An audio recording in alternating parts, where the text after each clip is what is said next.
Hello, today is February 22nd, 2010. We're meeting today with Mr. Pete Ambrose at his home outside Greeley, Colorado. My name is Brad Hoops. I'm the interviewer for the Northern Colorado Veterans History Project. Welcome, Pete, and thanks for sitting down to tell your story today. Thank you. Let's start out, if we could, tell us a little bit about yourself, your date of birth, where you were born, a little bit about your family. I was born in Bridgeport, Connecticut on September 12, 1949. At about 2 years old, I was adopted out. I came from a family I found years later. There was like 8 of us, but there was no, they were alcoholic parents or whatever. So, right, sure. So I went to live with the Ambrose family, and that's where I got my last name. And they moved from Connecticut to Riverside, California. And then around 11 or so, I was just too much trouble for them, so they put me in foster homes. And I went to 3 different foster homes because I kept getting in trouble at each one. And the last one, the lady, all she wanted was the money, $60 a month, and she was satisfied. And that was it. And my dad would come by once a month and pay her, and that's all I saw. I never saw my mother during all that time. I'll be darned. And then in high school, I wasn't doing that well. I probably had a D average. And when you turn 18 back then, foster care, you're out on your own. Well, I knew I didn't have nothing to go to, no place to fall back on. And, and I was failing in school, so I was 17. Vietnam was going on. John Wayne seemed to be a pretty neat guy. And so my parents signed me into the military, and I joined the Marine Corps when I was 17. Well, now, out of all the service branches, how did you come to choose the Marines? Well, the Marines were always the best, the few and the proud, that kind of thing, gun-ho kind of stuff. So, it was, John Wayne was in Iwo Jima or whatever the heck, and he was the hero. So yeah, that was the thing to do. How was that then? So you went off to, where'd you take your basic then? San Diego. I was a Hollywood Marine.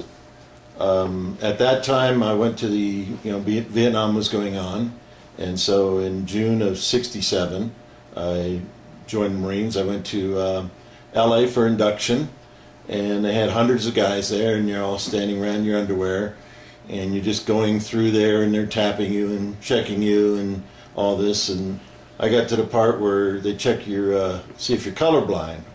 Well, I can't, some colors, navy, blue, or black look same. I can see red, green, all those others. So the instructor made a design with his finger. He had the O and he made a circle with it. And he says, "What's that?" That's an O. And then there was a P, so he made a design. "What's that?" P. Okay, you passed. So they gave us we had a hotel room. I spent the night and went across the street to a cafeteria and had breakfast and lunch, and then they said, "You're good to go." And so from there, at that time, we got on a bus and we went down to San Diego. There was Marines and Navy guys going there, and I think there was only about 5 of us in the Marines. And we got there at the San Diego bus stop, and then this Marine came out with this white van and says, "Oh, you guys, here, hop in, please, help yourself, be comfortable." And so we went in there, and there wasn't no windows or nothing. We were just sitting there. It was all dark. And he drove and drove and drove, and then finally, next thing we knew, the door opened, and the ugliest person in the world was screaming and hollering at us. I mean, we were scared to death. And they have these yellow footprints for a platoon, and we didn't know it, but at the time, but once the footprints were filled, then you had a platoon. Well, we were the first ones there, and so we stood at attention being yelled at and screamed, and we had to wait till they brought a bus load of them. Oh, jeez. And the bus, we kind of had we knew it was going to happen, about the only time, and the next thing you know, you hear they're screaming, pieces of baggage are flying out, guys are falling down the stairs, and then once they had I think there were 75 footprints or so. Once they had all the footprints filled, then they took us in and shaved us, haircuts, gave us clothes. Anything that wasn't issued had to be sent home, and I didn't have nothing. I just had some clothes and shoes, and I could care less about those. And so then we marched off to the barracks, and spent about probably 2 days hardly getting any sleep because they were yelling and screaming and making beds and tearing them apart. And this was the old days where, yeah, the drill instructor did hit you, and you didn't say anything. So, At this point, were you along this period? Were you having any doubts about your decision to? No, I don't think so, because I knew there wasn't nothing to go back to. Yeah. I didn't have training for any kind of job. I mean, there wasn't McDonald's was there, but you just didn't hear about it. Right. So I had no looking for occupation of any kind. Right. How was the rest of your basic then? Basic. Well, I think we did 12 weeks, or 8 or 12 weeks. I can't remember. And then basic went fine until about 2 or 3 weeks before we graduated. I had a fracture on my fibula, and every time I get an X-rays, it was closed and they couldn't see it. And the drill would get upset, and so about the third time I went, they saw the fracture and they told the drill sergeant. Well, at that time they were kind of upset because prior to that, the next platoon over, some guy had called his mama, and she called the congressman, and they had the platoon in there, and they questioned every single one, and our platoon had to go in too. And we weren't going to say nothing. We went in there and told the first sergeant we saw nothing, because we knew if we said something, we were dead. We just believed that, And so once they found out my leg was fractured, they carried me through because they didn't want to get in trouble. And you have to do a PT test and a obstacle course, 2 different days. So the first day, this guy went through the PT test. He was the best one. He got back in line, and they said, "What's your name?" He said, "My name's Pete Ambrose." And he did it a second time.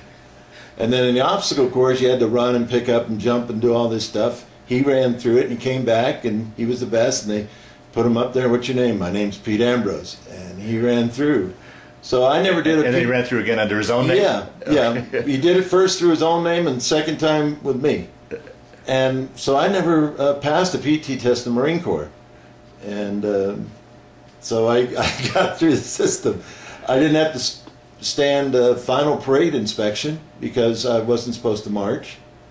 And so I just stayed in the barracks and everybody else stood inspection. Huh. So yeah. And then after I graduated there, stayed about 2 weeks for my leg to finally heal up, and then I went off to training in infantry training in Camp Pendleton, California. Okay. With the rest of your platoon, or were you guys all split up at that point? Were you in a unit at this point, or? Yeah, well, being I was held back 2 weeks to heal, I didn't go with my platoon. Okay. So I was attached to a new group. Oh, okay. How was that transition from civilian life into military life for you? It seemed like what I needed. Yeah. I mean, it really did. I mean, it straightened me out. I wasn't doing good. I was hanging out with the wrong kids in school and getting in trouble, but just barely, not enough to get arrested. And so I got to be with these guys, and I felt good. I mean, I knew there was nothing else. Yeah, right. Yeah. So from basic, you went up for additional training at Camp Pendleton, and yes. Were you put into a specialty at that point, or were you just? No, you just you go through basic. Everybody in the Marine Corps goes through a basic infantry training, and then they break you up to your MOS, your job titles. And in basic infantry training back then, we used the bazookas. These were left over from World War II.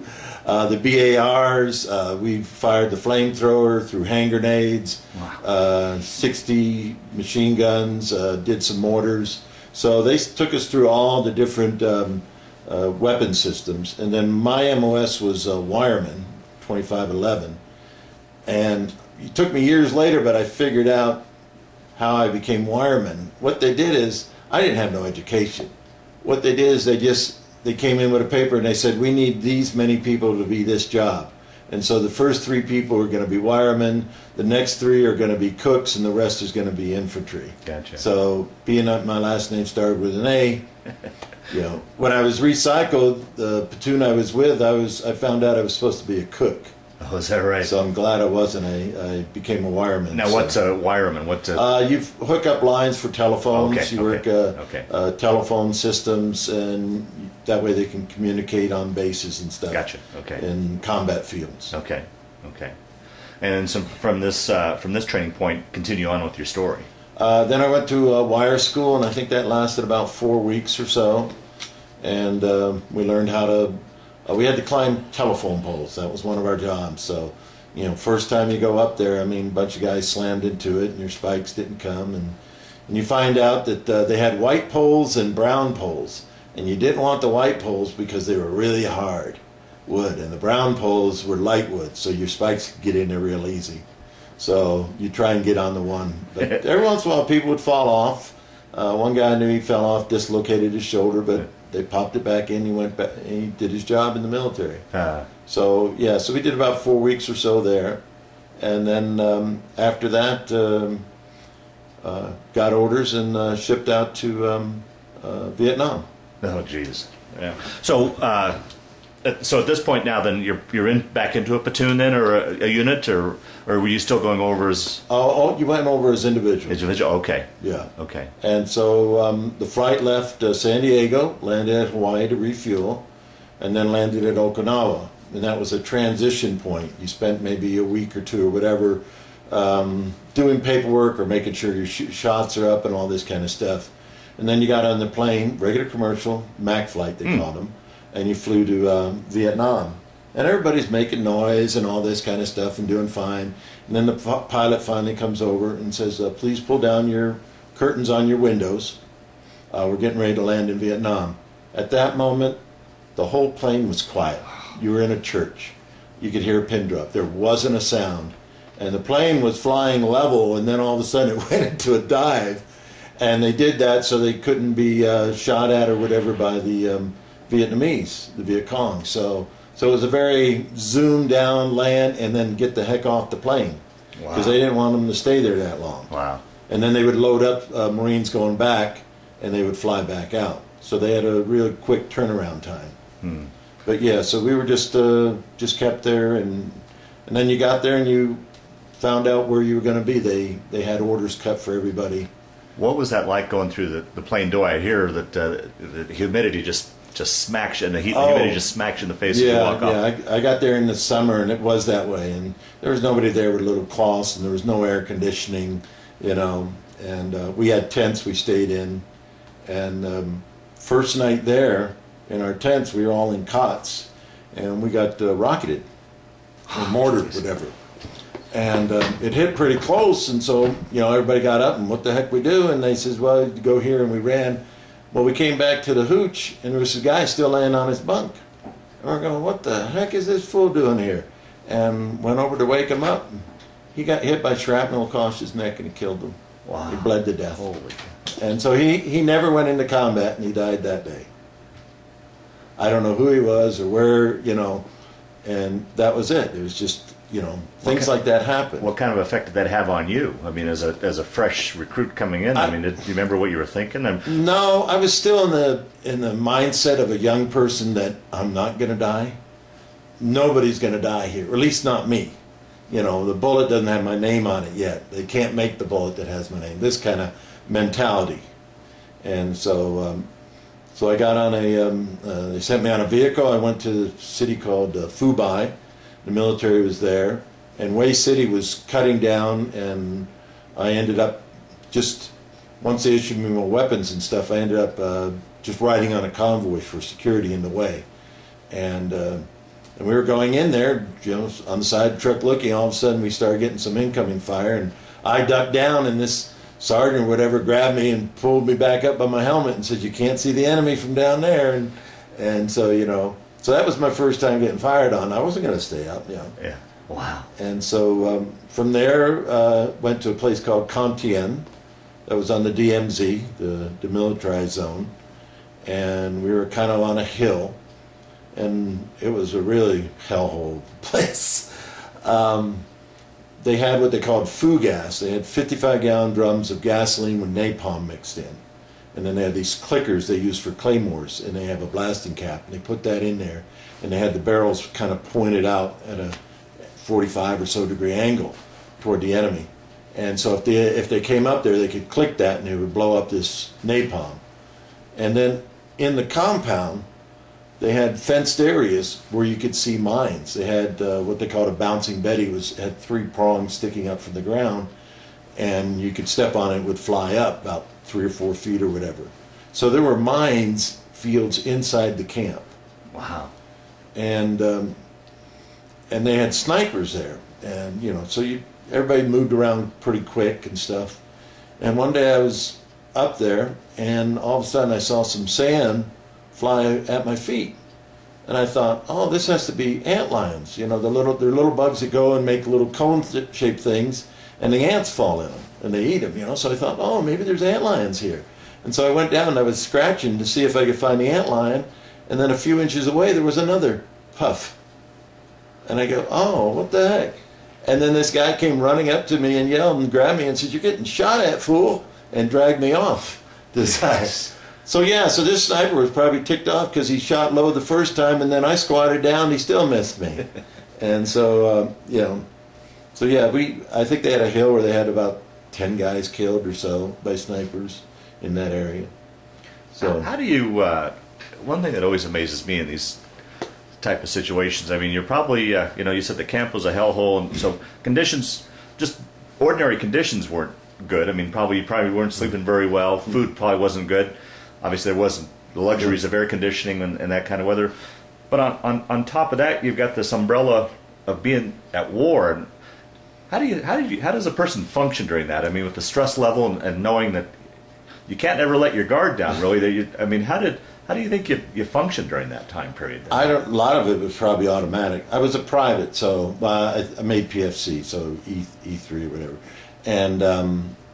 and so I didn't have no authority. I didn't have no in charge of anything, and so there wasn't nothing on my back where each day I had to wake up and say, okay, I need to do the patrol or need to do this or that.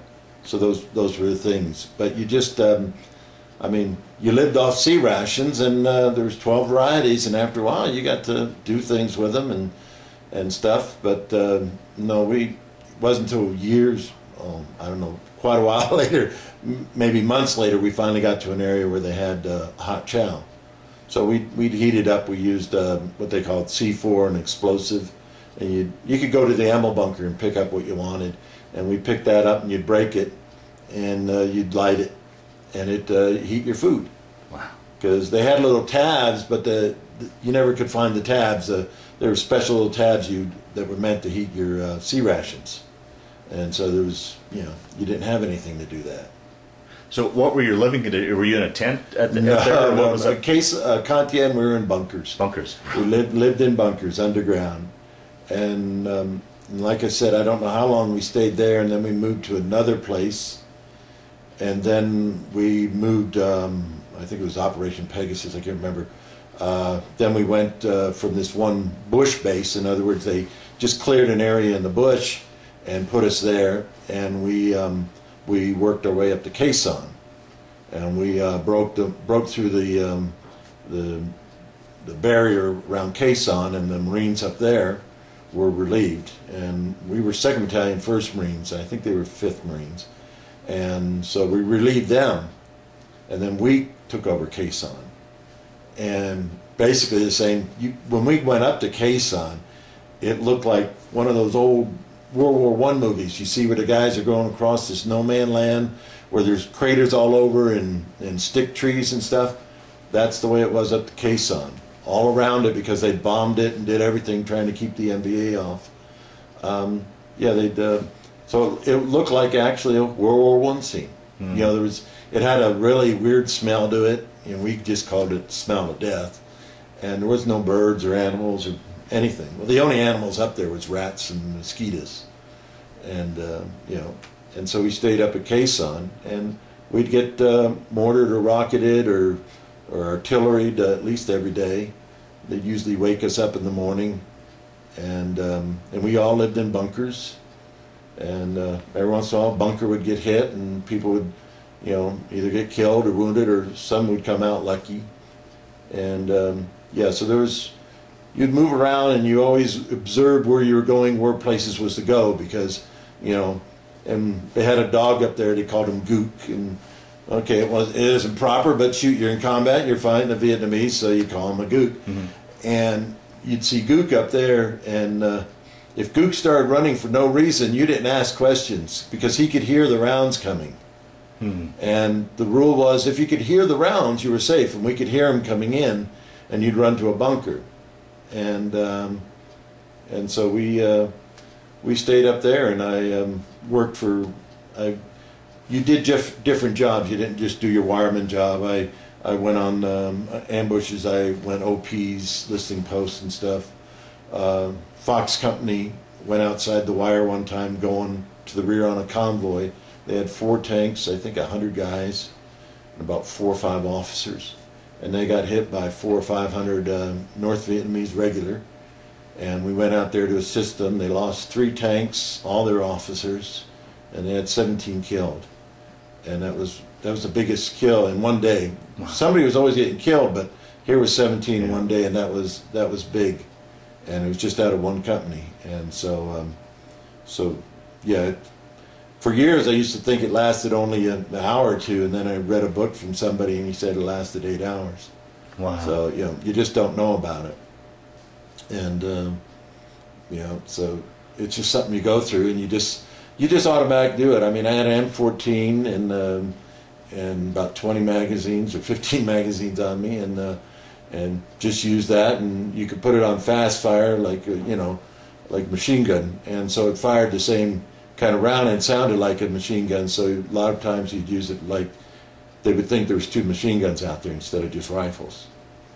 So, and then we got hit. A bunker next to us got hit one day. And me and this guy ran back to it, and it was they had an ammo bunker, and it was getting ready to blow up because the fire was burning.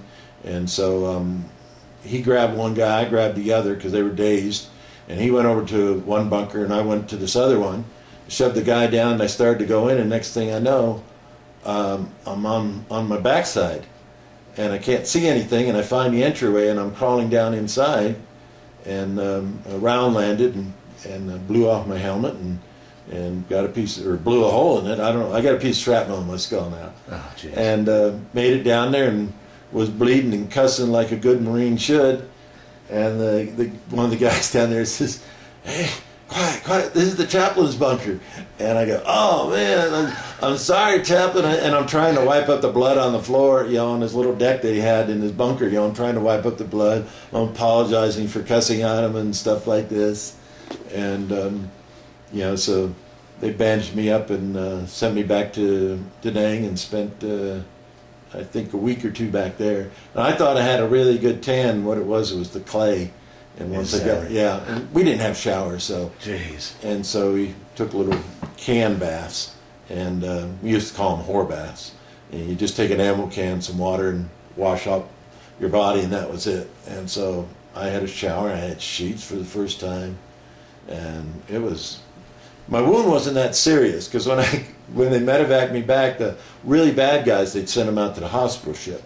And, you know, they looked at me and they says, "Yeah, we can stitch you up here in a minute." He says, "Well, you want to wait? We got a skin flick, or you want to get stitched up?" I says, "Well, let's watch skin flick first." So we watched the skin flick, and then after that, the doctors came by and cleaned it up really good, and, you know, and stitched me up. And, you know, and after a week or 2 there, then I went back to my unit. Wow. Wow. So, you know, and while you were up, when you were there, you had to do stuff to break monotony and, you know, the way it was. And one thing we did was we took the bullets off out of the shell casing, and you drip wax down there. And then you put it in your rifle, and you lay it on the ground, you put a tin of peanut butter. And the rats love peanut butter. And they'd come up there, and you'd pull the trigger and just go pop. And the wax would hit them and kill them. And so we started killing them, and they'd die, and their little feet would stick up, and we'd put them up after guard duty and see who got the most rats killed. You know. And we had one rat me and another guy had a bunker together, and we had a rat in there. I called him Ben or something like that. I can't remember. And he was a big rat, because we'd leave food for him, and that way he'd chase all the littler rats away. So it was, you know. we had them working for us to a degree. And some guys get bit by them, and you know, they'd have to go get those rabies shots and stuff. But you know, there's trench foot that you'd get. You couldn't get your boots dry and your socks dry. You get that. You know, you get different diseases that nobody ever heard of. Wow. You know? Wow. How long were you up at that camp then? Vietnam, I think or Khe Sanh, we were up there maybe a month or two. I can't remember. And then we moved on down south to a bunch of other little camps, and then we finally ended up at a camp outside Monkey Mountain. And we had a 106 recoilless rifle up there and some mortars, and then we had our unit, and we did patrols. We did rat patrols before we knew there was such a TV show, and we had a machine gun on a Jeep, and 4 of us would go out at night and keep the roads clear, or try to, and they'd ambush us every once in a while. Yeah, and they hit this village one night, and we went over there and called in a loom and had all this loom coming, and then they said there was somebody hurt inside, and nobody wanted to go inside, so they had an M79, we called it Blooper, and they had different kind of shells. And so I asked them for a shotgun shell, because they only fired once, and they're big shotgun shells. So I put it in there, and I crawled in, and if there was somebody there, I was just going to fire it. And found a guy wounded and dragged him out, a villager, and you know, and that was about it. But they had a program there. I didn't have family in the States, where you could extend for 6 months and get 30 days free leave anywhere in the free world, including a plane ticket. So they had this paper called the Sea Tiger the Marines had, and they had Stars and Stripes. And they had this person in there who wanted pen pals. So I wrote her, and I told her, yeah, I'd like to. And she says, oh, well, I got hundreds of guys writing me. I says, well, just give my letter to a friend so I'd have somebody. Well, she gave it to the local magazine in Germany. It was called Stern. It's like a life magazine here. Mm-hmm. The next thing I know, I'm getting letters from Italy, from France, Germany, England, all over. And I just look at them, and the other guys, they say, well, this one, you can have this one, this one. And I wrote girls from Germany, or from Switzerland, Italy, and England. And so I was writing these girls, and I heard about that, and I said, yeah. So I extended, I signed up, got on the plane, flew to Okinawa, processed a week or two, flew to San Francisco, I think, went out, got my ticket, TWA or whatever, got on the plane, and flew over to Switzerland. Oh, wow. And my ID card was a passport at that time. And I spent a month over there visiting this Swiss gal up in the mountains, and you know, in the summer. And boy, and I went walking. Polar opposite of Vietnam, yeah. man. Well, I went walking one time. I was just out walking, and all of a sudden I heard this firing going on, and I got closer. Well, it was a firing range. Well, I walked out there and found an area that was down below where the bullets were flying over, and I sat there. And it felt like, I don't know what, but I needed to be able to hear that. It felt comfortable. Wow. And so I spent a month there, and then went back to Vietnam, and then had another extension. I had some R&Rs, two to Bangkok and one to Australia for a week. And then I signed up again, and this time I went and saw a girl in Italy, and then I went and saw a girl in England, and then I saw this girl in Switzerland. And I stopped in Paris for 4 or 5 days just to see what it was like. And, you know, so went to these places, didn't see all the fancy places you go see, but I had a good time going around seeing all the sites. Right, right. And like, there wasn't nothing in the States for me. Yeah, you know? Right. So right. It was, and then when it came time to leave, I got out, and I was only like, only had like 2 or 3 weeks in my 3-year enlistment left. And so once I got back to the States, they just gave me an early out of a week or 2 or whatever, and signed me out. And the guy that signed me into the Marine Corps 3 years before was the same guy that signed me out of the Is Marine that Corps. right? Because I looked at the paper, I go, hold it, this looks familiar. And yep, it was the same guy. He was a lieutenant then, he was a lieutenant when he signed me out. So, that was kind of strange. So let me get this straight. So when you re-opt and you went on that month trip, and then you came back and did your 6 months again, Mm-hmm. and then yes, and then traveled back to Europe. Yeah. A second time. Okay. Yeah. Okay. Mm-hmm. Yeah. Was that re-op 6 months, was that pretty uneventful, or were you back in the thick of things? Oh or? yeah, I was back. I mean, there was patrols and ambushes and stuff like that. I mean, we'd get attacked, overrun every once in a while. I mean, you know, it was a gimme. One time we got hit, and I was going by. We had a fenced-in area that was a POW area, and this guy came running out and says, "Where are you going?" I said, "Going up." He says, "Come here." And he gave me the shotgun. And he says, "If they come anywhere, if anybody comes into the wire, you go shoot these guys in the prison here." And he had 1 or 2 Vietnamese, and then he went someplace, and you know, luckily they didn't come there, you know. But that's what he told me to do. He said, you know, shoot them if they do. So, wow. you know, and you know, so things like that. And so then they started giving us shotguns. You know, they'd issue us shotguns for just guard duty. And one night somebody came in and threw some hand grenades and went running out, and I saw him and couldn't make out who he was, and I ran after him and started pumping that shotgun. It was, I don't know, 5 rounds or whatever, just shooting the daylights out of it, and he got away or whatever.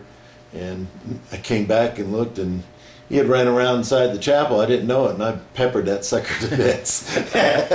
Chaplain's side, everything got shot up pretty well. And so, you know, and I don't know if they ever caught the guy or what. So, you know, but things like that would happen, you know. Yeah. And it'd keep you on your toes. You know, you get attacked, you know, you didn't, you always stayed alert. You didn't, guys did drugs over there, and I did a little, but not to the point that I was incapacitated. Right. I need to be, my mind said I need to be able to do something. And so I was always active. And we had the potheads and the speedheads and stuff like that. But, you know, you did what you needed to survive. Wow. What's it like, I mean, for someone like myself that has no clue what it's like to be in the heat of battle? What's going through your mind when you're being shot at?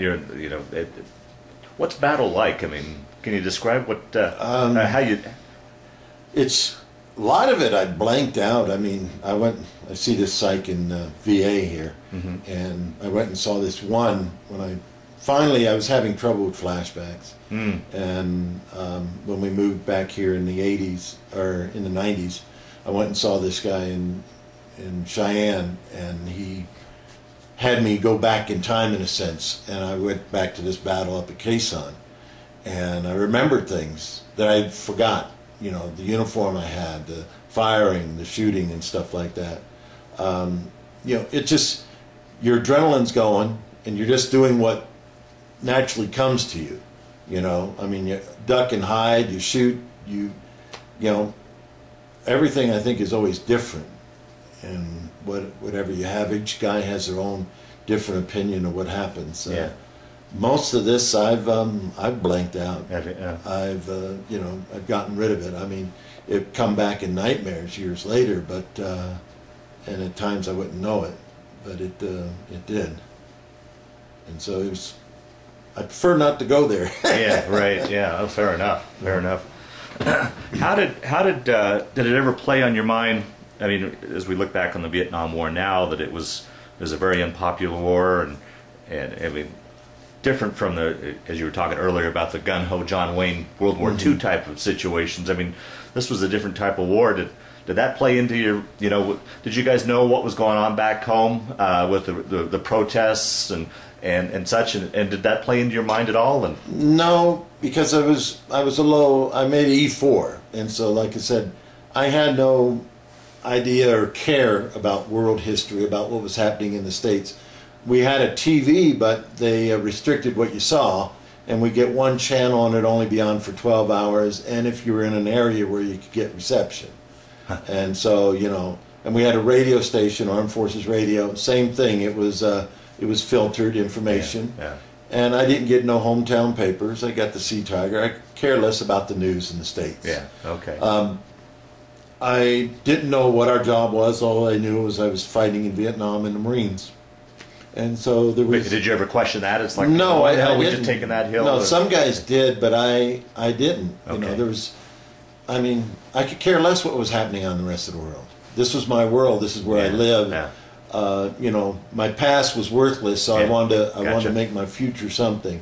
And so, I look back now and say, oh man, we should have done this and done that. But no, at the time, I wasn't in charge of anything, so I could care less about the world politics. One time, though, we did hear, we got commo that Martin Luther King was killed, assassinated when we were over there.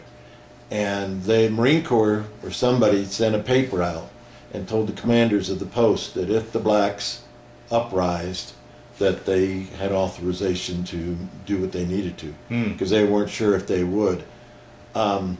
Prejudice, you didn't have prejudice there. If you did, you're liable to be dead the next day. Not from the enemy, so much from your buddy. They had a saying, a bullet hole is a bullet hole is a bullet hole. And so, you know, people got shot for that. So yeah, there were blacks and whites, Hispanics all together. The blacks had their, you know, their handshakes and stuff like this, and they started getting into it more and more, and then they came down and said no more of that, you know. And then the music was whatever you recorded, because, you know, on the radio they'd have 1 hour of country, and then after that 1 hour of opera or whatever, and then 1 hour of you know, rock and roll. And so you didn't have music you didn't have a country western station or a jazz station for hours on end. It was just, you had 1 hour, and then it was at that particular time. So guys would have tapes, and it was before the cassette players. We had the 8-tracks, or not 8-tracks, 8-inch or 6-inch reel-to-reels, big huge monsters, and you know, and we had those. So if you had music, that was the only way you do it. Guys would go to R&R in Hong Kong, and they make you a reel-to-reel. You just pick out every song, and they put it on there, and that way you'd listen to the music. But yeah, there just wasn't nothing per se that I was concerned about in the States until I got out, and then I went in a little protest and thought it was pretty neat, trying to pick up a girl, didn't get one, and then I could care less.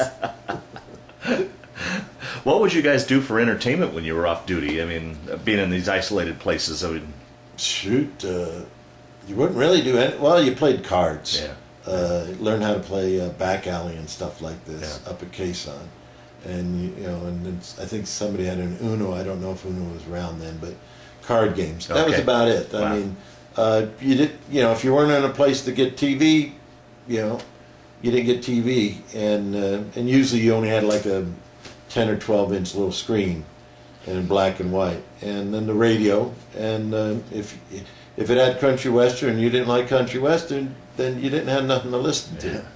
And they had clubs when we were back in the closer to Da Nang, and but they'd limit you to, I think, 2 beers or so a night, 2 or 3 beers, and they'd close like at 9 or 10, if even that late.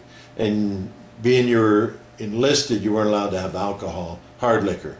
The officers had hard liquor, and so we didn't. We weren't authorized to have hard liquor, you know.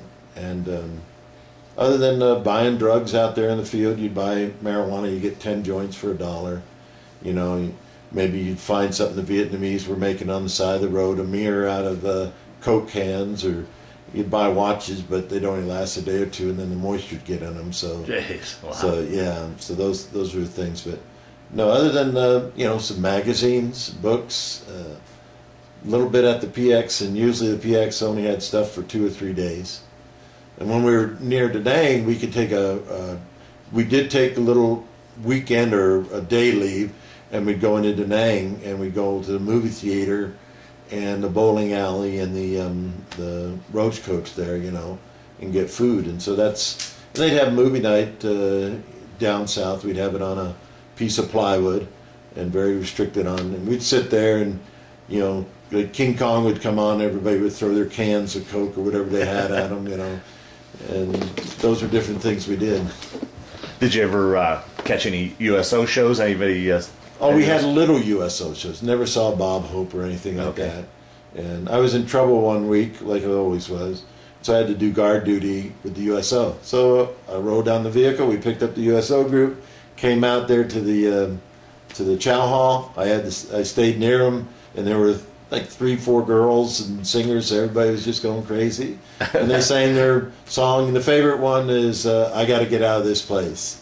I can't remember who sang it, but they always ended up with that last song, and then they left. We used to have things called short timer calendars, and when you got to 99 days, you were a double-digit midget. and you'd have a calendar where you draw in and color. And they had some that were just like snakes, or they'd have naked ladies or this kind of thing, and you just color them in until you got your thing done. And so that was your double-digit midget, and you get the short-timer calendar. So you were in country a year and a half altogether?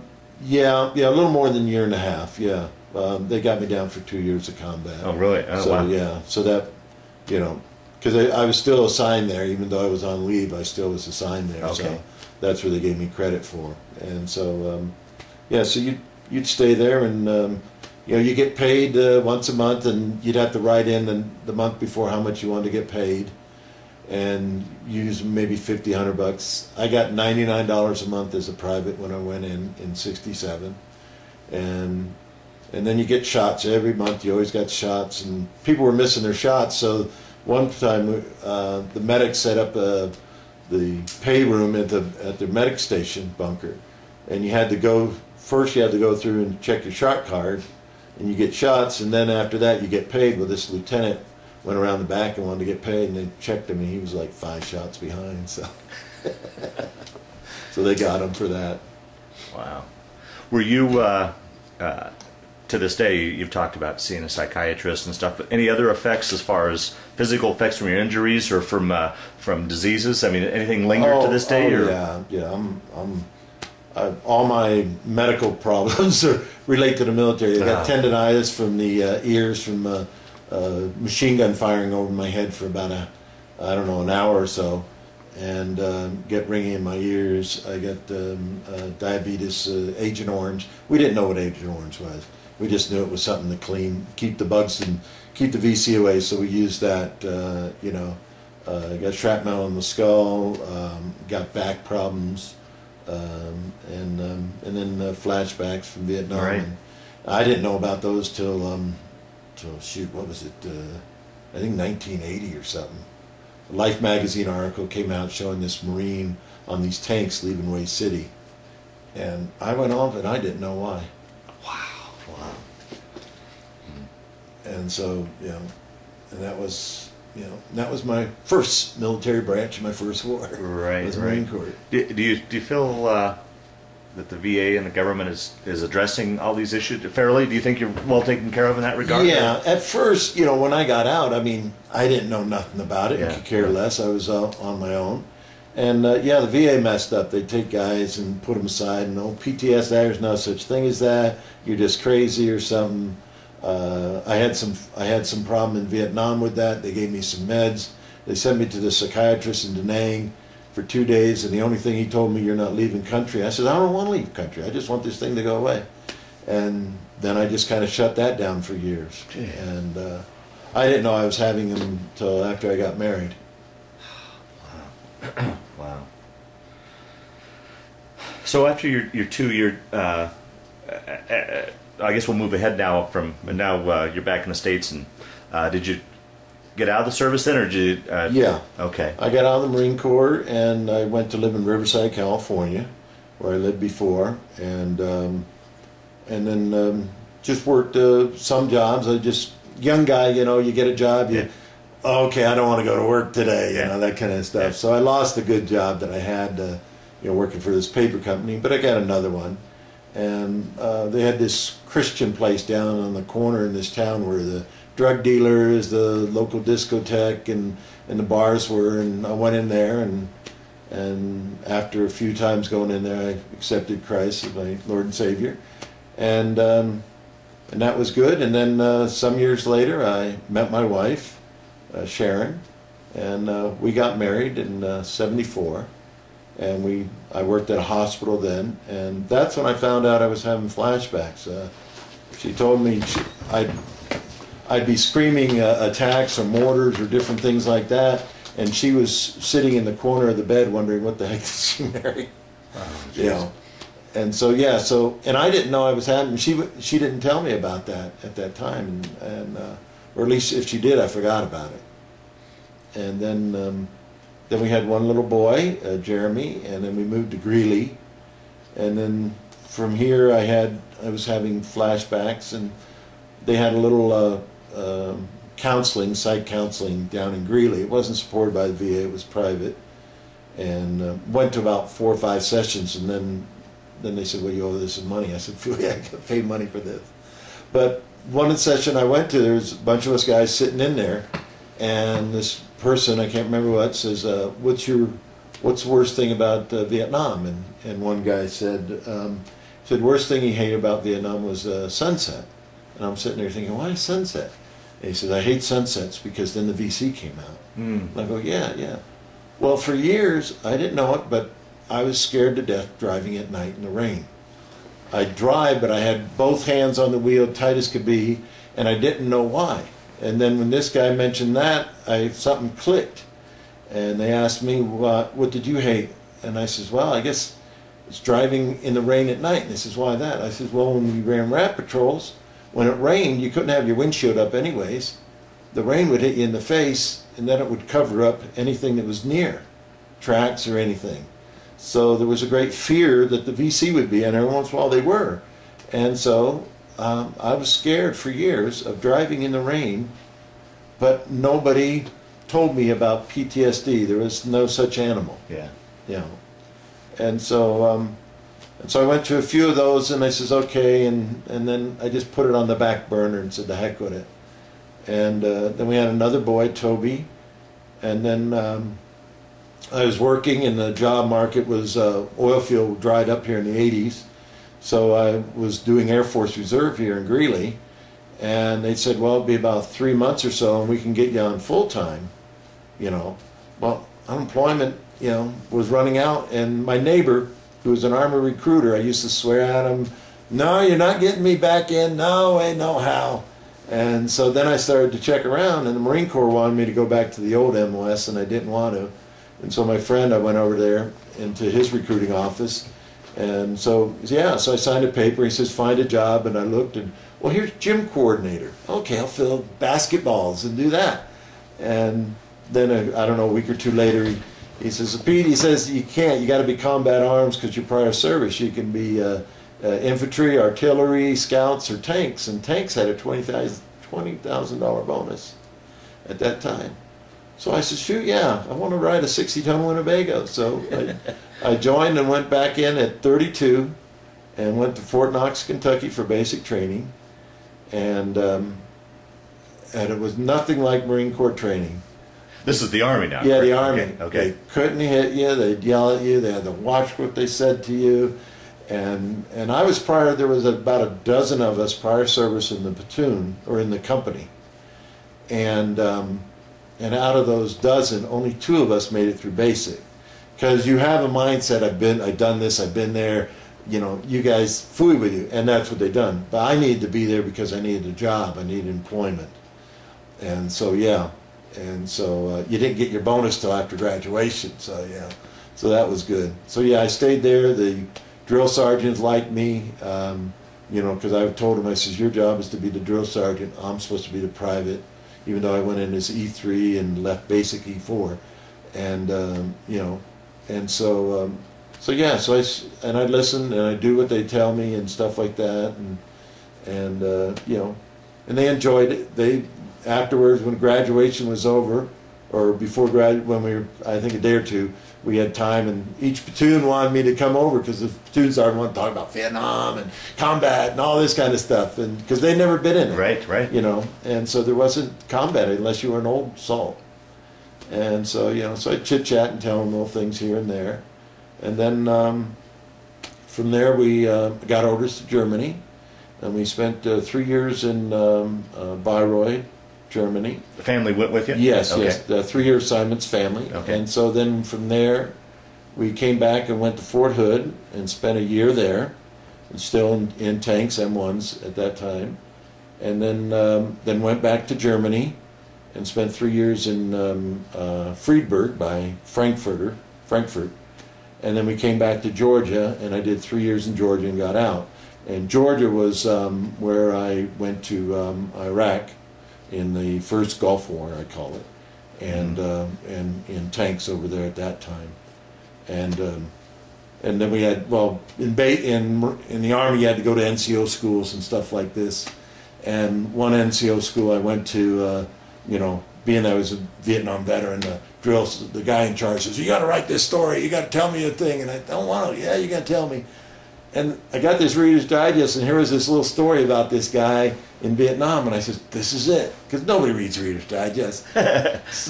so I plagiarized it. I wrote it, changed the words, did a little difference, and submitted it. And they put it up on a wall. I don't know if it's still there today. And it's this story.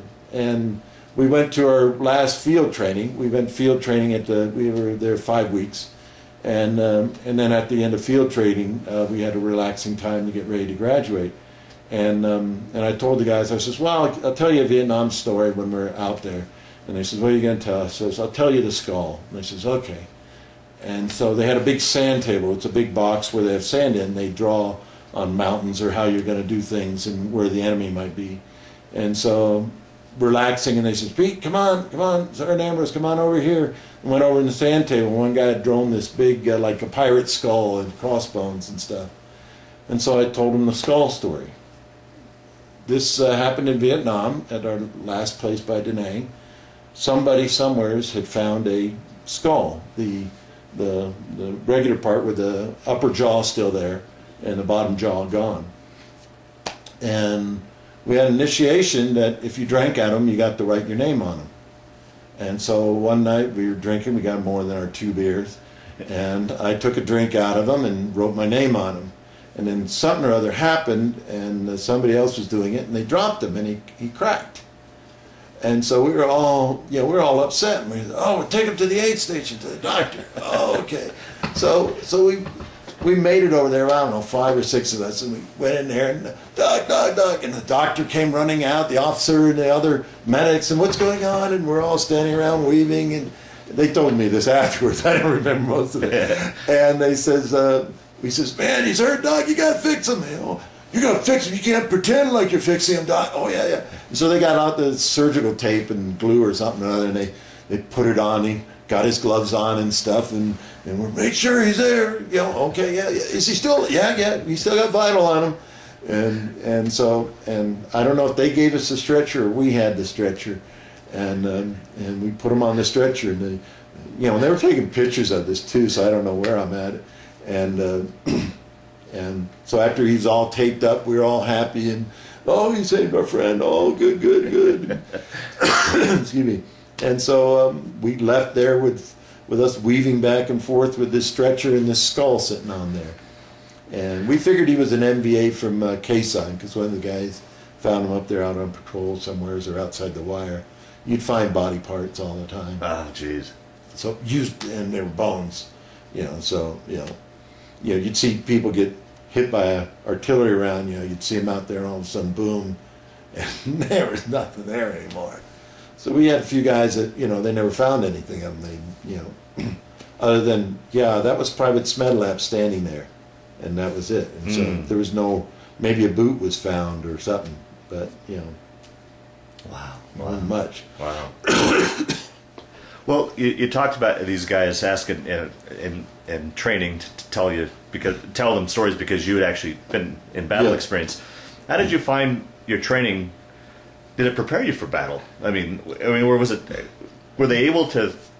Well, in the Marine Corps, they had we spent 2 days on a little obstacle escape course, and they had some little flares set up, and we had to go from point A to point B, and you couldn't get captured, and they had these flares, and we'd run around and stuff, and they'd capture you, and you'd try and get away, and they gave you this bowl of rice, and the first day everybody's sitting up on these bleachers, and the instructor comes out there, and he's got this little rabbit, and he's petting it, and he's talking about, excuse me, surviving in Vietnam and doing all these things.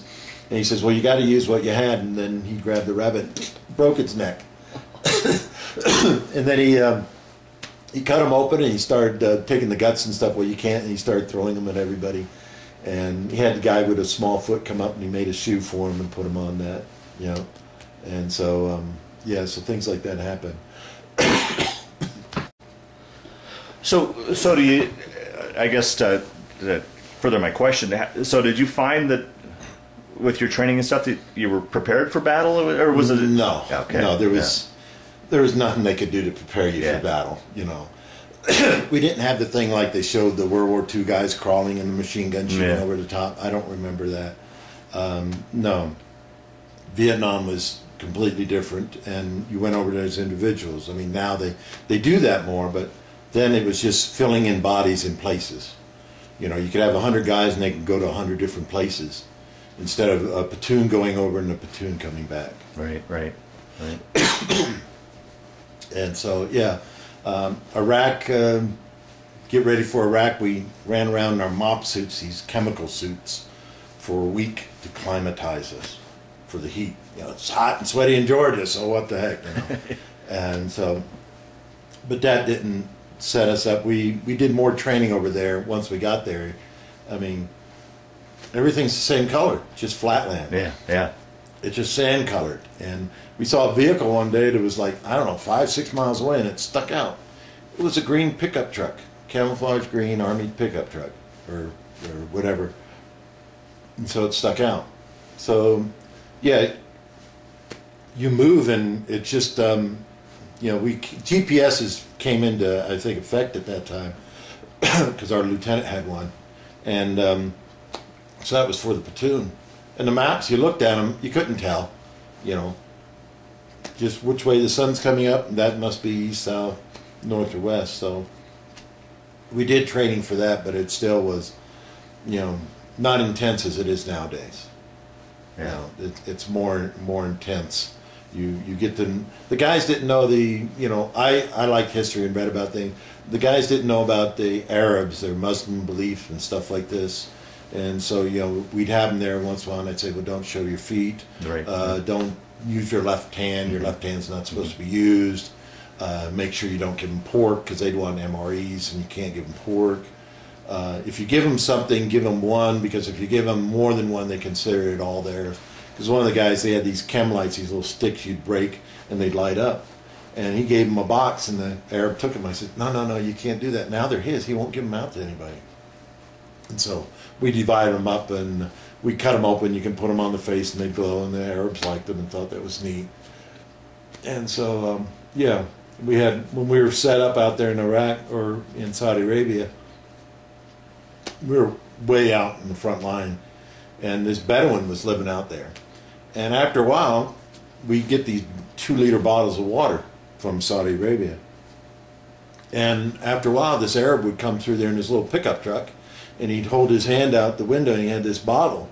And somebody, oh, here comes Eggman, or whatever the heck we called him. And they'd grab a bottle, 2-liter, jump down, run over, and take his empty bottle and give him a full one. And so he, you know, and he'd do that. He'd come back, and we'd trade him bottles. You know, we gave him a full one. We thought that was neat. He thought that was neat. Yeah. And that was the only association we had with him. We didn't, you know, yeah, he was over the sand dunes. He was maybe, you know, 1,000 yards away or so. But there was no interaction between us and them, per se. Maybe the officers did, but my platoon, as far as I knew, we never had interactions with the Arabs of any kind. Well, now, when did you guys enter into the war? Were you the initial phase, or was it? We got over there just 2 weeks after, I think, 2-3 weeks after they invaded Kuwait. And so, Oh, really? Oh, wow. Yeah. So we moved our tanks over there. You know, we took ammo. You never put live big time ammo. You have fake ammo. I mean, it shoots it, but it doesn't have the explosive device in there for the heat round to go off. And so we loaded up our legal, you know, ammo, and we took the tanks down and parked them in closer to the base area so they could secure it better, because there was ammo on board.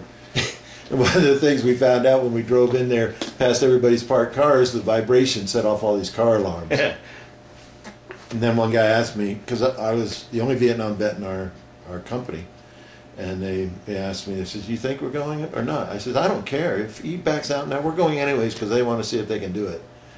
And our first sergeant said we were going, and then his wife had cancer or something, and so he backed out.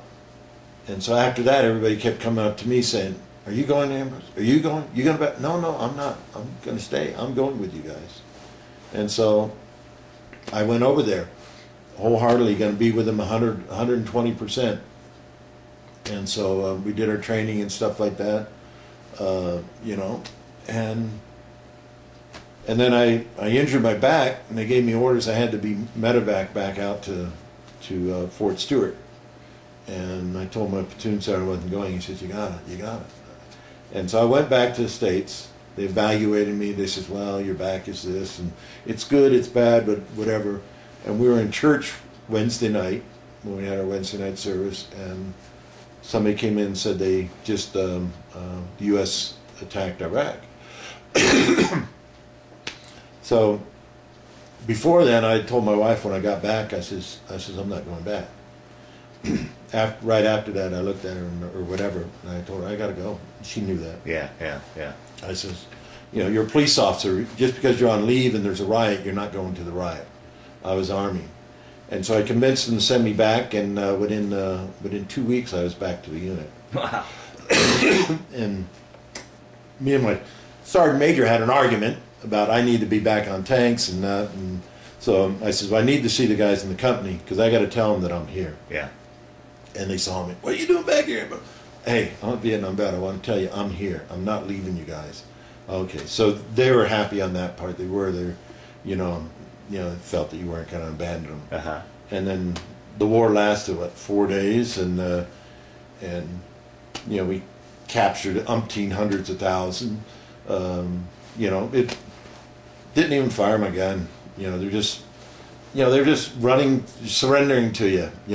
And we spent like a week destroying stuff. We went to a refinery the Russians had, and they had liquor in there.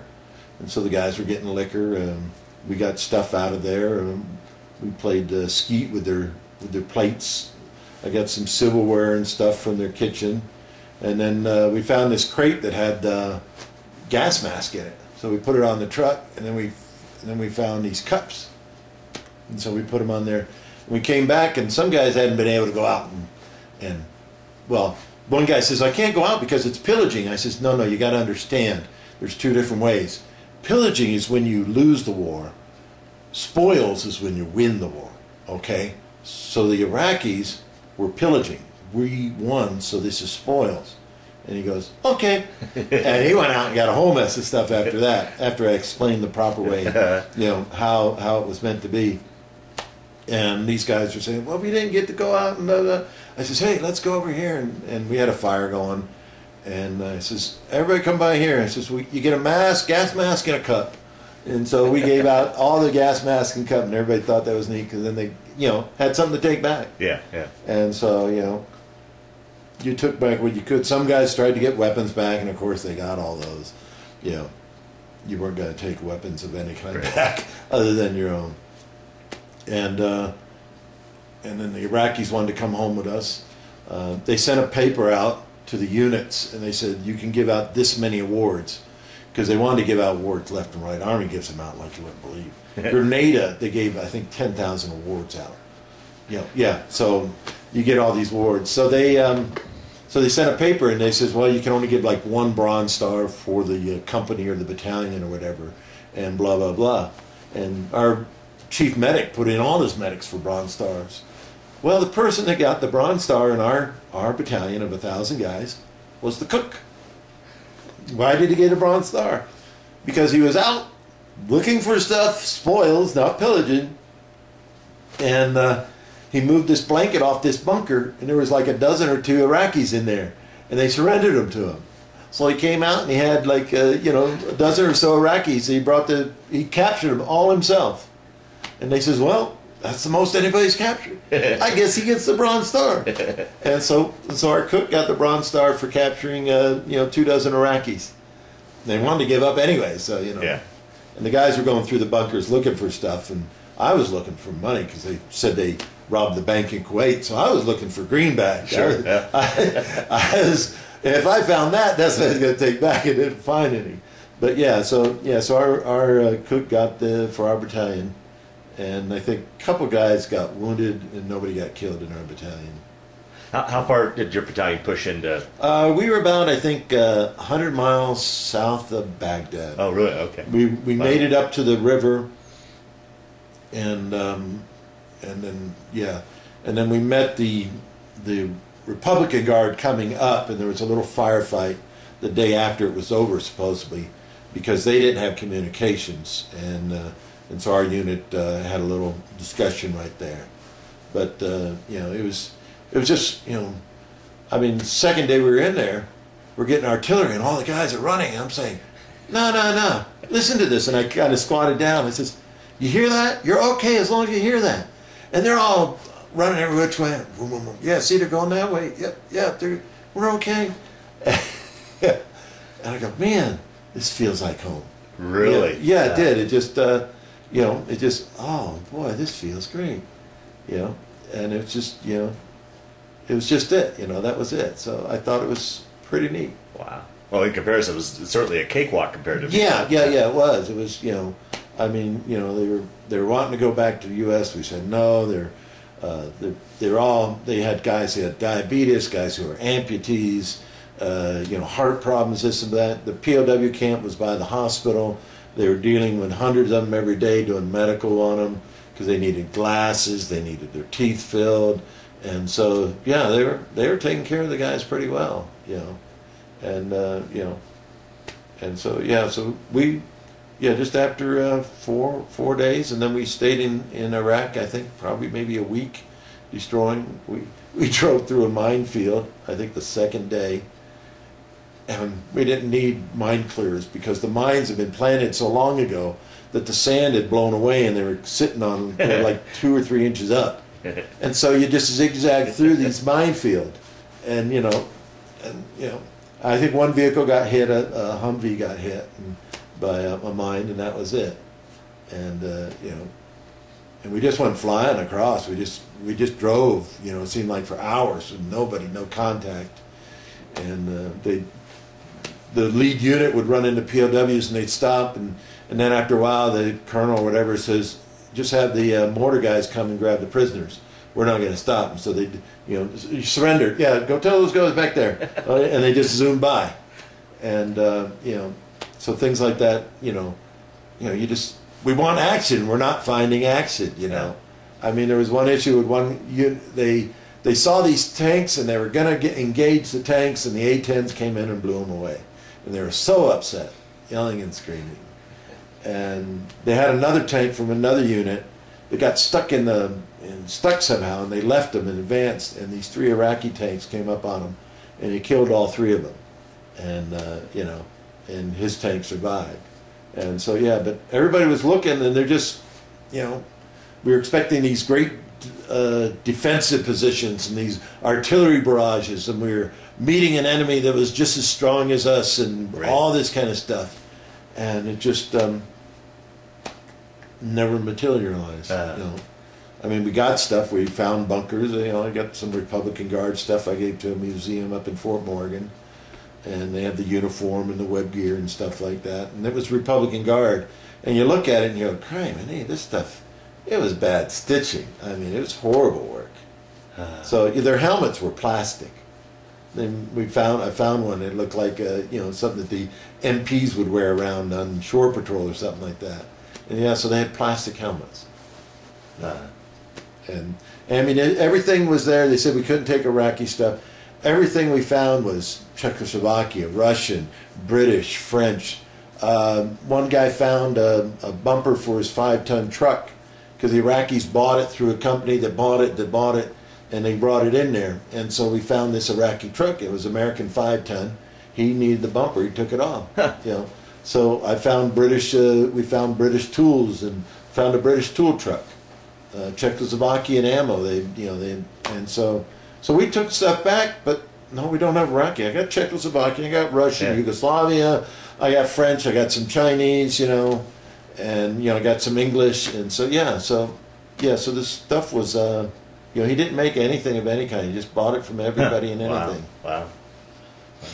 So after that week then, you guys went back to Saudi Arabia? Or? Oh, yeah, we went, I think it was Riyadh, the port city, and they had these apartment buildings the Saudis built for the Bedouins. Bedouins didn't want to live in there, so they had, and so we moved into. They had us into those, and you know, they had bathrooms, but they were unfurnished, and that was okay for us. And I think we spent, I don't know, 3 or 4, I can't remember how long. You had to clean the equipment, and then we got on a plane and flew back, and then other guys rode on the ship. It took it 2 weeks to get back, 2 weeks over and 2 weeks back. And that was a place, I don't know when where they had the bomb go off at those. Oh, right, yeah. Yeah, but that was after we had left. It was those same units, huh? The same kind of buildings. Right. I don't know who was in okay. there. Yeah. But yeah, that's what they did. They, that's where they blew them up. And so, but, so that's, after that we came back to the States, and then I was close to getting out, and they couldn't give me another job in the military, and so they medically discharged me in December of, I think, 91. And so I was out of the Army. Out of the Army. Now, I understand you've got 2 Purple Hearts. Did you get both of those in Vietnam? Or Yeah. Did you? Okay. Yeah, both of those in Vietnam. Yeah. Okay. And shrapnel in the head, and then a wound in the leg and the hip. Another one there. So, yeah, it comes with the territory. Wow. Yeah, I mean, I was lucky, so, I mean, some guys come back with no arms or legs, and, I mean, I look at the guys coming back now, and they saved a heck of a lot more than in Vietnam, and, Yeah. So, yeah, but then you come back, I mean, I have my problems, and I see young guys when I go up to the VA in Greeley here, and I said, "You been to the Sandlot?" Yeah. I was there in the first war. I was the one that started for you. Oh, thank you. Yeah. Wow. And they're going to see the guys or gals up there. And he says, "Well, if you have anything, give me a call." So they're more available now than when I went in. They're they have hiccups, they have problems and stuff where they don't do things, but it gets on the news and it changes. Before it was just thrown under the food. We can't So there are programs. They're dealing with women more now than they used to, because women never went to combat. Yeah, right. I mean, in Vietnam we saw nurses, and we called them round eyes. And then when our unit went into Iraq, we had 2 female medics with us. Huh. And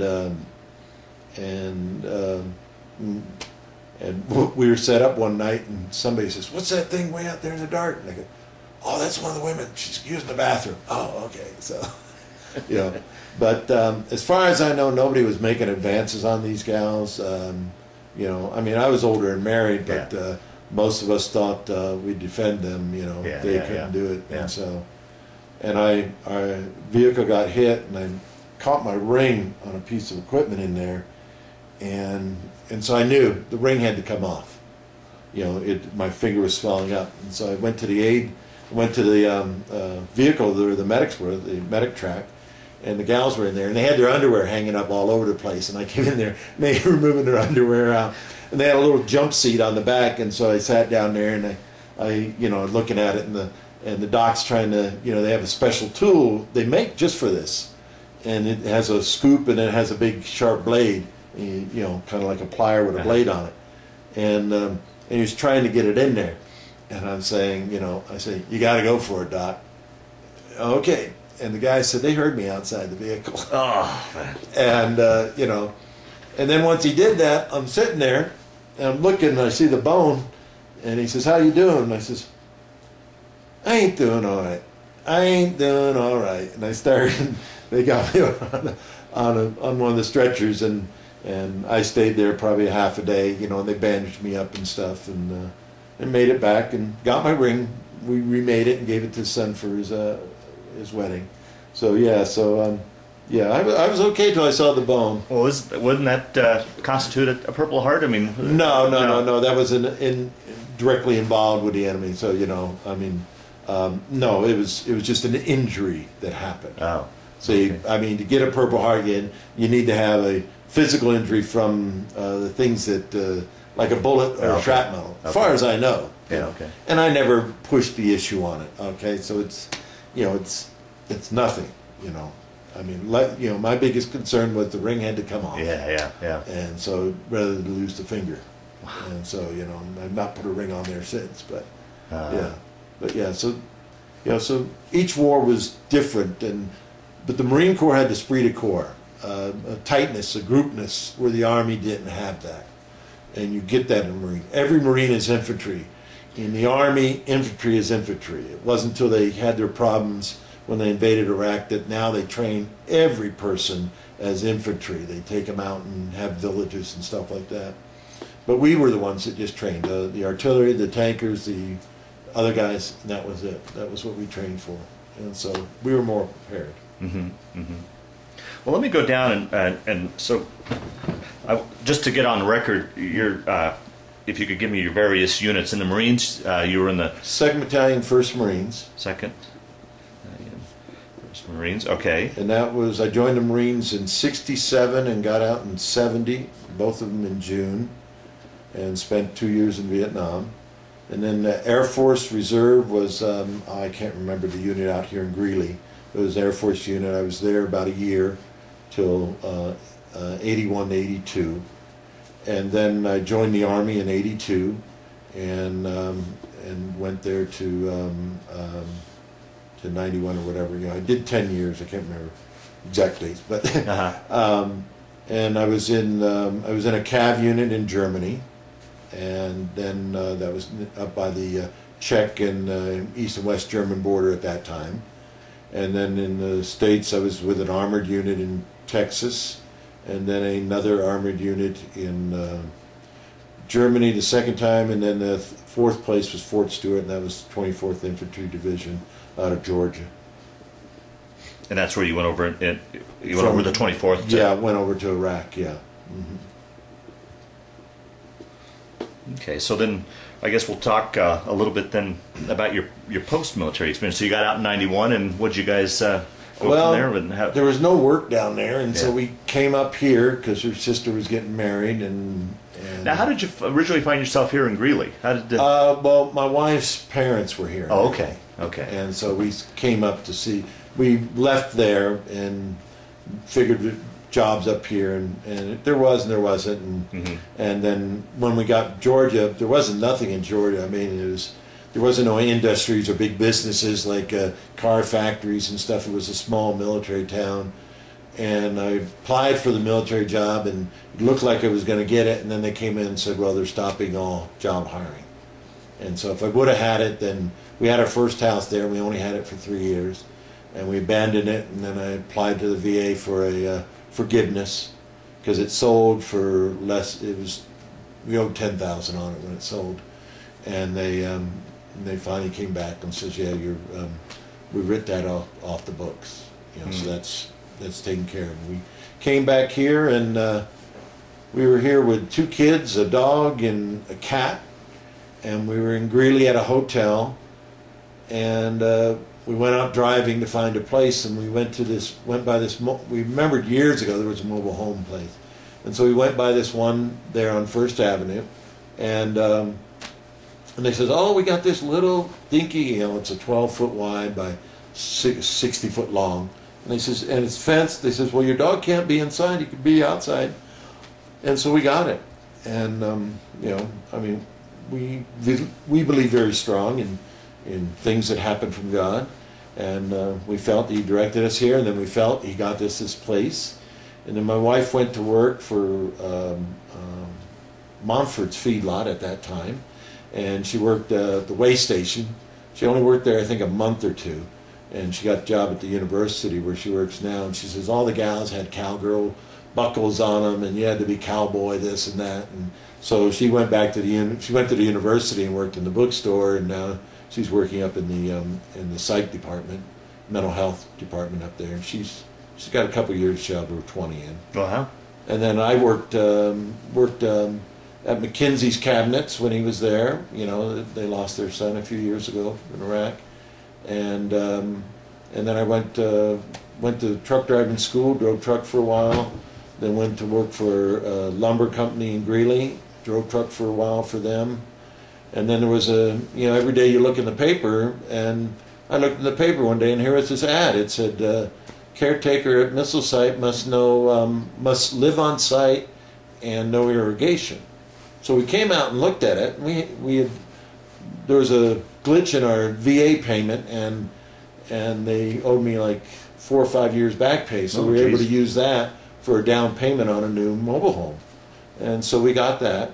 And we had it there, and we came out and looked at it, and okay. And I'm thinking pivot irrigation or farming or something. Didn't know it was sprinklers. And I went in and applied for the job, and they said they had like 100 people or so apply.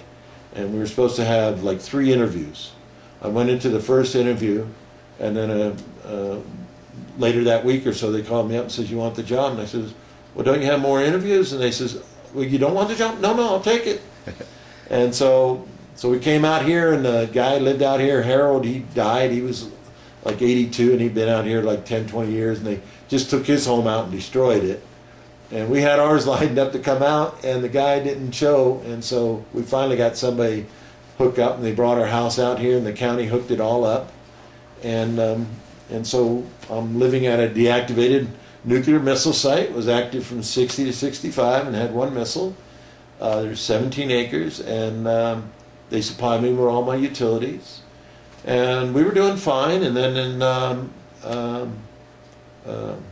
shoot, when was the tornado? Oh, wait, May of 2008. Yeah, okay, yeah, thank you, see? Yeah. Okay, May 22nd, 2008. I was in the house because it was hailing. My wife called me and said, at the university, they're taking us downstairs. There's a tornado warning. And so I went outside and I looked to the south where there used to be a dairy, and I said, "Yeah, the clouds look real bad." And so she hung up, and then I started walking to the gate, and I saw the black cloud. As far as I was concerned, it was all the way black. And I saw whiffs of smoke, clouds going sideways like cotton candy. Jeez. And got in the truck, got my dog, called up 911, says tornado over Hurskey's heading north toward Windsor. Went down, and the other was an old Marine Corps vet, and motioned and yelled, and he was going to follow me. And I took my truck, and he was about 10 feet behind me, and he had an RV, and it just picked it up like a kite and shredded it. And my dog got separated. She broke back. I survived in the restroom. Half of it was gone. We found Mike. He was dead, and I took my dog to the vet, and they told me she had a broke back and leg, so then we had to put down. And so, yeah, so... Man, it destroyed your home. Yeah, well, I came up here. We had a huge row of trees, and the trees were gone, but it didn't click in my mind that the house was gone until I stood at the gate and looked in. I mean, I could see it through the fence, but some reason, and when I looked through the gate, the concrete slab was clean. The garage was clean. There was 2 garages gone, half the restroom, over 50 trees, and so so it was a mess out here. And and I made it in there, and me, the dog, and the Jeep were just dark brown, and we just it was a mess, and took me a couple of days to realize that we didn't have nothing. Wow. People said, "You need help," and I go, "No, I got a place that you don't have nothing." And it took them a while to beat into my brain that I had nothing. And then things worked out well with the finance and stuff, and we have a house. It's not a mobile home, it's a house now. The only thing about that old house was that day I had just finished that morning, put the last shelf in the kitchen. Redid the kitchen, new countertops, sinks, cabinets, floor, washer, dryer, refrigerator, garbage disposal, dishwasher. The last cabinet went in. Wow, jeez. And that's it. Only thing we survived down there was the washer. It was beat up, and we gave it to a friend of ours, and it's still working. So. Well, I remember reading reports about your story and how we were talking earlier. You hit 2 Purple Hearts, and of course everything was wiped away. But you said a Boy Scout had found one of them. You never found the other, or no, never did. What about other ribbons, possessions? Oh. I mean, personal ribbons or anything. Hardly. My wife's cedar chest. They have all the pictures in them. We found pieces of the cedar chest. Very few pictures, maybe 100 pictures. She had Wedgwood from Germany. We had stuff from Europe that we had, little trinkets and special little plates that had special meanings, and they were all gone. Some of our clothes was here. Our church took those on the cleanup day 3 days later and went and washed them all. And I went down below, and there were some that were on a hanger, and they were from cleaners. And I says, why did they do this? And the lady at church says, this is their way of blessing you. Ah, wow. You know, so there was little things like that that helped out. You know, people, money just showed up. People would come and give you money, and so you know.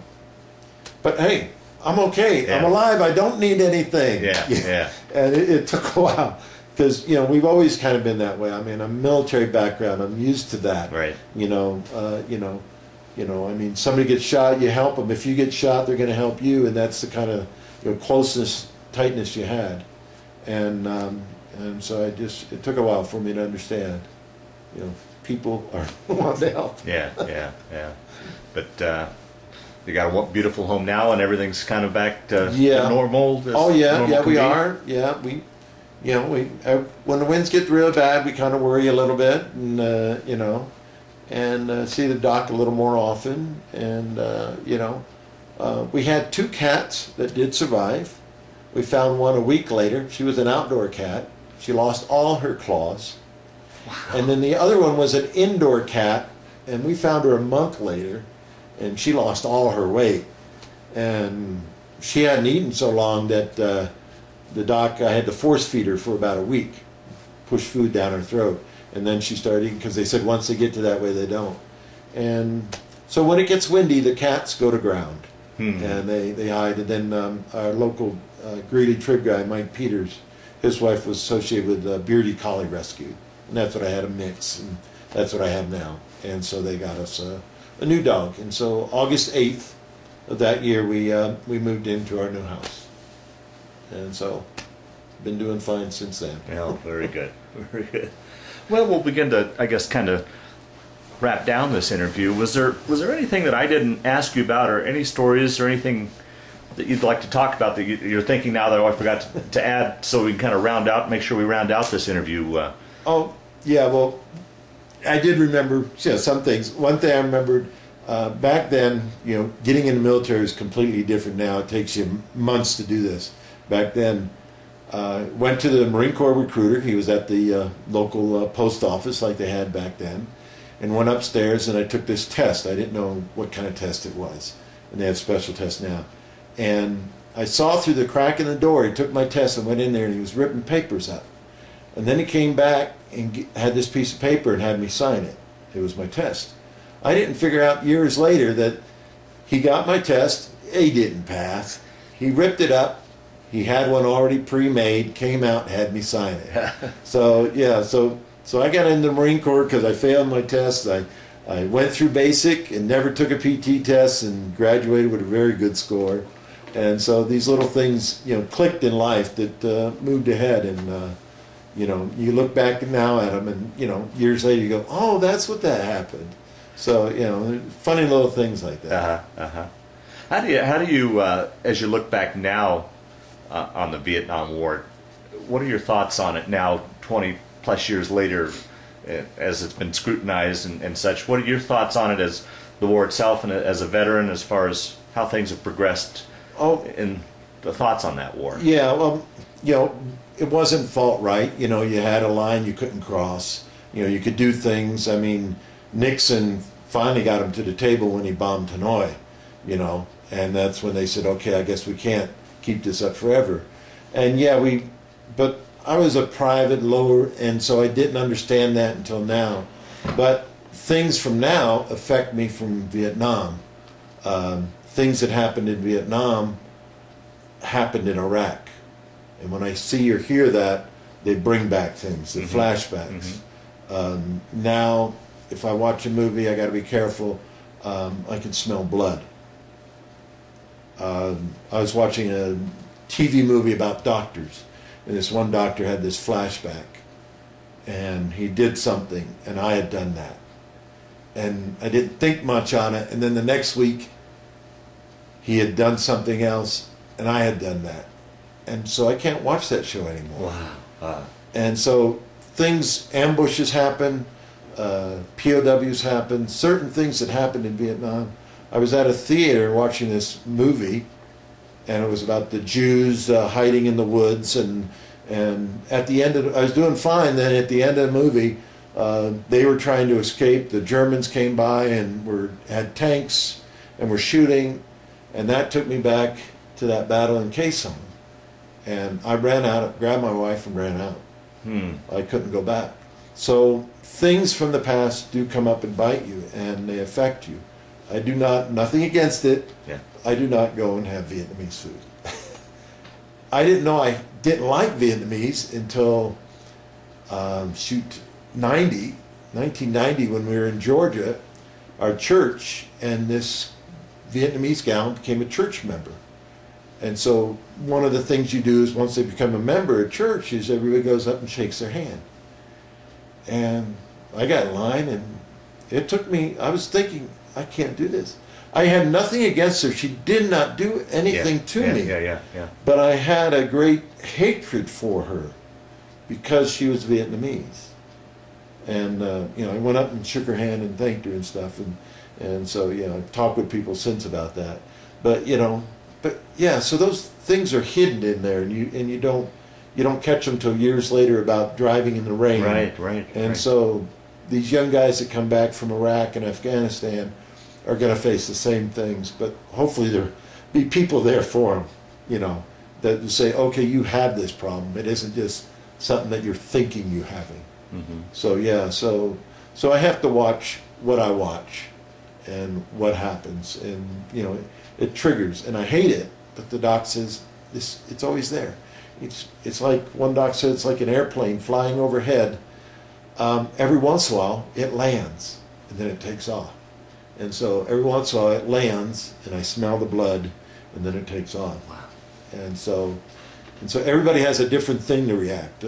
Helicopters, smell of diesel from a helicopter sets me off, and so guys might have different things to set them off. Sandstorm, if they go out to the desert and the sand blows, we had sandstorms out there, and they immediately they'd go back to that. Korean vets have cold. They hate cold. So we just had jungle. My boy asked me, he says, of the two wars, which one did you like the best, or that you would rather be in? Yeah, right. And I thought, well, they're both people attacking you. They're both hidden. They're both restricted. I says, well, I guess Vietnam because it was green. And so, Iraq was sand colored, unless you're by the river. So it's the same color, no color, And so and the people wore black. The Vietnamese wore black pajamas. The Arabs wore black burqas. You'd see the little eyes. And so there was a lot of similarity. Really? Wow. That and so you're going, okay, this does kick in there, but all of us have different times that sets us off. Well, particularly in Vietnam, it must have been tough for you. I mean, unlike World War II, where there was an actual front line, it seemed like in Vietnam, you didn't know who your enemy was. I mean, it could have been, anybody. Everybody was an enemy. And the thing about World War II, and even now in Iraq and Afghanistan, is people go over as a unit. This battalion goes over, like we did in Iraq, went over as a battalion, came back as a battalion. In Vietnam, you just filled in spots. The battalion stayed there, but everybody would fill in who was either wounded or transferred or whatever. And so you didn't have a group of tightness when you went to over there. You had to build that up because you're a greenhorn. It'd take you maybe weeks, months before they'd accept you. And then you'd become just like them when you get a new guy. And so and then when you came back as an individual. So there wasn't time to decompress, to talk about it with other people of your unit, because you didn't trust people per se. You were told I didn't get spit at or any of that stuff. Yeah, right. I was told to shut up. I ran into this guy in California when I came back, and he was a Vietnam vet, and I started talking, and he looked at me and says, "You don't talk about that. You just shut up." And so I did. I didn't talk about that for 10 years. I was told to shut up and not talk about it. And so that's what I did. And that's what we were taught. We were taught to shut up. And so, and so it's different. So as you go over in a group, it's a lot better than going over as an individual, And do you think that, as we were talking earlier before the interview, do you think that's the reason why you really never kept in touch with anybody? They just never developed that bonding? No, I didn't have that in the States. I didn't have nobody to write to except, my parents, and but there wasn't, much there. And so, I didn't trust people. My trust was if I trusted you, you'd die on me. You get killed. Wow. And so that's as far as my trust went with you. We'd be the best of friends, but if you got shot beside me, I could walk off and leave you. And I'd go back and have my chocolate chip cookies and stuff. I mean, I didn't know how I was in that until I ran into a wreck here years when I was in Greeley, and this lady died on me. I was trying to help her, and she died. I went home. I had blood all over me. I washed my hands, and my wife had made chocolate chip cookies. I washed my hands off, sat down, had chocolate chip cookies and milk, and went to sleep. And woke up, and no problem. So there was nobody there at that time telling me this is the way it happened. So yeah, so you block out things. Yeah, so yeah, and you know, and that's what you do. You just everybody has their own individual dealing with it. And my way was just to block it out. You know, my friendship is my wife and my kids. Yeah. And it still is today. Yeah. It's very you know, I still have that fear that I know you, but you're going to die on me. So Wow. you Wow. know, I'll loan you money, but that's all right. Yeah. Well, it sounds like your faith is very important to you as well. I can't help but imagine that's helped you through these years as well. Oh. Yeah. Well, definitely, yeah. Being my wife was that way, and I became that, and yeah, it's a very strong piece in there. I mean, you know, the pastor has helped out. I've had issues, and he's been there, and you know, and they started a thing. We were at church in Georgia, and I swear my wife knew about it. She said she didn't, but they had a appreciation day. I can't remember what it was for the military, and so everybody was supposed to wear their uniform. So we went in there, and everybody had their uniforms on and stuff. And the pastor came up and says, "Well," he says, "we're going to play music. Or we're going to play the song from your unit, or you know, Marine hymn, Army hymn." And he says, "When that music plays, please stand up if you've either served in it or if you're serving in it now." So the first thing they played was the Army song. So shoot, almost the whole congregation stood up in their dress greens, you know, and we all had our ribbons on and da da da da da da. And then the music stopped and we sat down. And then they played the Air Force song. What is it there? So I stood up, and then we had a guy who was assigned to us from the Air Force, and he stood up. So we were the only two there. And so the music played, and we stood there. And then we sat down. And then I can't remember if Marine is before Navy, but well, I think they had the Navy, whatever. Yeah. The Navy song, you know, played, and you know, people looked, and nothing happened. And then some people stood up, and then the Marine Corps song played. I stood up. I think I was the only one there standing up. The music played. And after that, you know, there was a general sitting in front of us, and I heard him, or my wife heard him, said something like, "What branch of the service is the guy in?" You know? And then after that, you know, the Marine Corps hymn ended. That was the last song. And the pastor came up to the podium and says, "Pete, do I need to play the Coast Guard song?" I said, "No." And so since then, my oldest boy joined the Navy, so we got the 4 branches covered. Wow. So yeah. Wow. So yeah. So at church, every time now at our church they play it, my picture's up there, and I'm supposed to stand up, but everybody in the congregation knows. And new people go, "What the heck's this guy doing up and down? Is he a yo-yo or what?" So yeah. So it's, you know. So church is a very close thing now. Yes, it is. It's very close. At the time in Vietnam, I wasn't going to die, and God was. When I got older, get old and gray, then I'd be ready for God. But right now, no, I don't need Him right now. I didn't understand the salvation and all this other stuff. I could care less. Wow.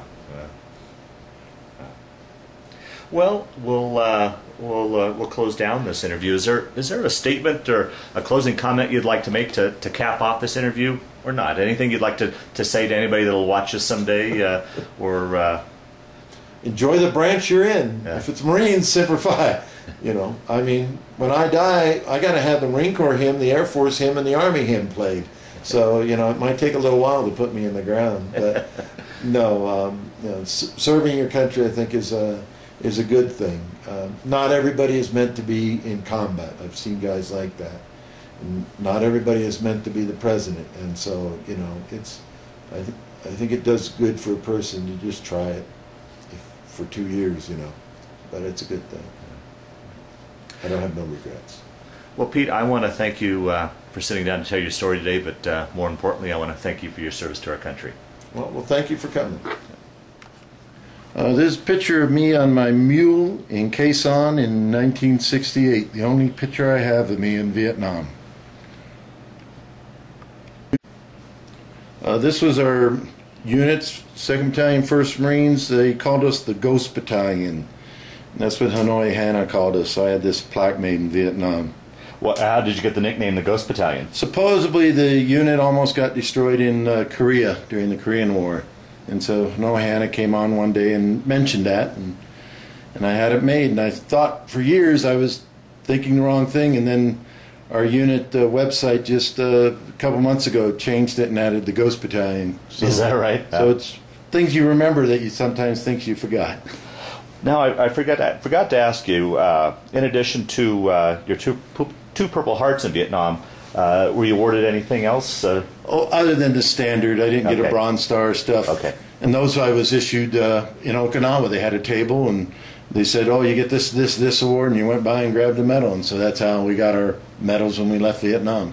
Well, now, what are your thoughts on that when you were talking about how they were kind of passing out medals like candy in Iraq, and it seems like you guys went through so much more in Vietnam, and it seemed like less medals. Was there any feelings about that at all? Marine Corps is very restricted on what they give. I mean, you really got to do your job above and beyond.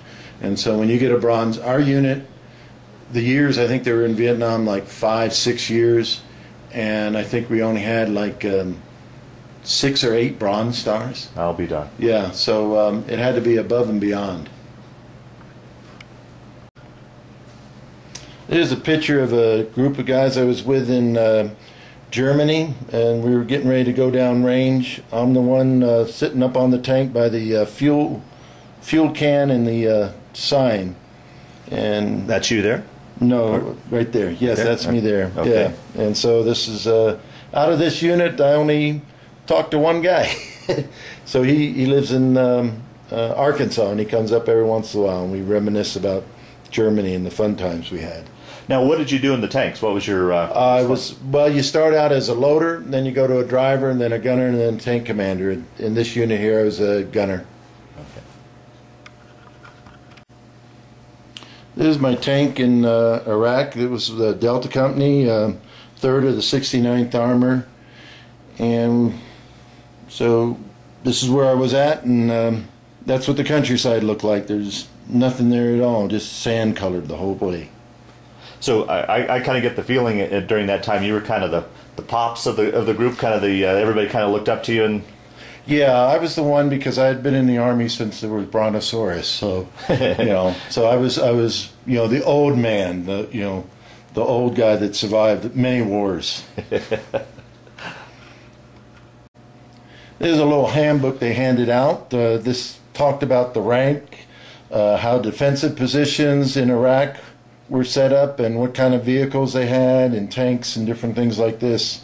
So you could carry this with you and see if that was the kind of enemy you had, or the officer you captured, or whatever. So this was many different things. They even had a deck of cards they gave out, had aces of spades. And that dates back to Vietnam, when some unit would put an ace of spade on each Vietnamese they killed. And so they gave them out to us.